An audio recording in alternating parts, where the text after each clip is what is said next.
Basically जो कल का जो इंसिडेंस था उसमें प्रथम इंसिडेंस तो जो प्रशासनिक अधिकारी जो एरिया मजिस्ट्रेट थे उनके साथ धक्का मुक्की और मारपीट की थी। उसमें उसके राजकार्य में बाधा पहुंचाने के, मारपीट करने के और मतदान को प्रभावित करने के जनप्रतिनिधि के तहत प्रकरण दर्ज किया गया था। तत्पश्चात जब रात्रि को इसको मतदान शांतिपूर्ण संपन्न हो चुका था, मतपेटियों को लगभग 9:30 बजे रवाना कर दिया गया था। उसके पश्चात जब वहां से इसको इस उक्त प्रकरण में गिरफ्तार करने के लिए गए तो वहां पे गाड़ी में गिरफ्तार करके जो हमारे स्थानीय पुलिस अधिकारी लेके आ रहे थे, उसी दरमियान इसके साथ के जो असामाजिक तत्व थे प्लस उसके साथ बैका के कुछ अन्य लोग थे, उन्होंने आकर के अचानक पथराव किया, आगजनी करी और पथराव और आगजनी करने के बाद सरकारी वाहनों में आग लगा दी। उससे कई लगभग 1 दर्जन पुलिसकर्मी जो है वो घायल हुए। उक्त प्रकरण को राजकार्य में बाधा पहुंचाने, हत्या का प्रयास और सार्वजनिक संपत्ति में तोड़फोड़ की धाराओं में प्रकरण दर्ज किया इसमें। और देर रात्रि को 12 बजे के आसपास करीब 28 टीमें गठित करके और इस घटना में जो भी संलिप्त लोग थे करीब 60 लोगों को इसमें गिरफ्तार किया गया।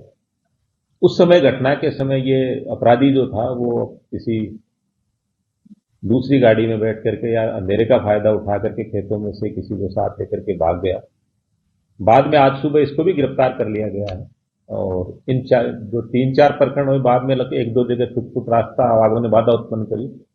तो कुल 4 प्रकरण दर्ज किए गए। हाल फिलहाल पूर्णतः शांति है और उक्त अपराधी के विरुद्ध जितने भी मुकदमे हैं उन सभी मुकदमे कोटा, बारां या जयपुर में जितने भी 1-2 दर्जन से अधिक मुकदमे, कई में गिरफ्तारी पेंडिंग है,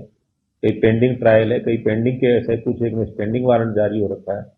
उन सभी प्रकरणों में इसको गिरफ्तार करके और स्पीडी ट्रायल करके और इसको सजा दिलवाया। आज भी कुछ जगह रास्ता रोका है और पुलिस का पथराव जो है पुलिस ने आपसे केंद्रित हो रहे हैं, उन मामलों में भी क्या प्रकरण दर्ज हुए हैं? फुटवुट कोई एक आधी घटना हुई है, पथराव तो नहीं हुआ, लेकिन एक जगह रास्ता आवागमन ने बाधा उत्पन्न करी, उसको लेके एक प्रकरण जो है वो दर्ज किया गया है और उसमें भी आइडेंटिफाई करके जो भी धाराओं में जो व्यक्ति बनते हैं गिरफ्तार किया जाएगा। आप इस क्षेत्र की जनता से क्या अपील करना चाहेंगे कि पुलिस शांति बहाल जो है पहली प्राथमिकताएं ले रही है? मैं अपील यही करना चाहता हूँ, एक छोटा सा प्रकरण था जिसको लेकर के किसी अपराधी के साथ लगने से हमारे जो कितना यूथ जो है उनका फ्यूचर खराब होता है। ऐसे असामाजिक तत्वों को अपने घर में पनाह देने से या उनके सहयोग में आने से कितने यूथ, कितनी पीढ़ियां हमारे घर में मतलब इस आपराधिक तत्वों के साथ में कितनी सार्वजनिक संपत्ति की तोड़ फोड़ हुई, कितनी निजी वाहनों में अगजनी हुई, उसके लिए कौन जिम्मेदार है? उसके लिए जिम्मेदार ये कि हम ऐसे असामाजिक तत्वों को हम उसके सहयोग में आते हैं, बजाय उनको कानून में कानून हाथ में लेने की बजाय कानून का सहयोग करना चाहिए, जिसमें जो अपराधी को अपराधी की तरह देखना चाहिए, न कि कोई उसमें और दूसरा रूप नजर नहीं आना चाहिए। वो अपराधी है तो अपराधी ही तरह उसको देखना चाहिए और अपराधी का कभी सहयोग नहीं करना चाहिए।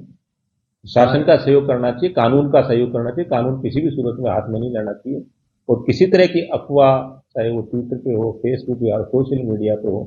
उस पर ध्यान नहीं देके जातिगत कटुता या नफरत का जो काम करने का जो काम है वो बर्दाश्त योग्य नहीं है। और कानून हाथ में लेकर किसी भी तरह का कोई अगर अवैधानिक कृत्य करता है तो निश्चित रूप से उसके खिलाफ विधिक कार्रवाई सख्ती से की जाएगी। सर, सोशल मीडिया पर जो वीडियो वायरल हो रहे हैं, लगातार जो वीडियो डाले जा रहे हैं, ऐसे लोगों पर भी कार्रवाई होगी जो कहीं न कहीं माहौल बिगाड़ने का प्रयास कर रहे हैं? सोशल मीडिया पे जिस तरह के भी जो मुकदमे दर्ज हो रहे हैं, जिस तरह की भी जो आपकी घटनाएं या किसी के बारे में, किसी व्यक्ति के बारे में, प्रशासन के बारे में, किसी मिथ्या, भ्रामक, निराधार खबर प्रकाशित करने में, कानून व्यवस्था के बारे में जो भी तथ्य